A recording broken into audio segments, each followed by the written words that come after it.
हुजूर। आगे। अस्सलाम वालेकुम हुजूर। हाँ हाँ, सलमा भी आई हुई है। क्यों जनाब सलमा जी? हुजूर, मेरा सवाल ये है कि डायनासोर के मरने में और दूसरे जानवर के मरने में क्या फ़र्क है? किसके? डायनासोर के मरने में और दूसरे जानवरों के मरने में क्या फ़र्क है?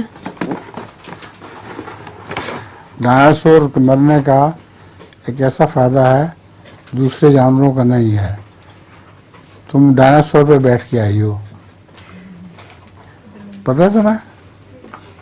तेल जितना बनता है, जो पेट्रोल, उसका भारी तादाद, उसकी भारी मकदार डायनासोर के दफन होने से बनी है। इसलिए आम जानवर तो मर के ख़त्म हो जाते हैं, उनसे वो भारी तौर पर उनका पेट्रोल नहीं बनता, लेकिन डायनासोर से पेट्रोल बना है।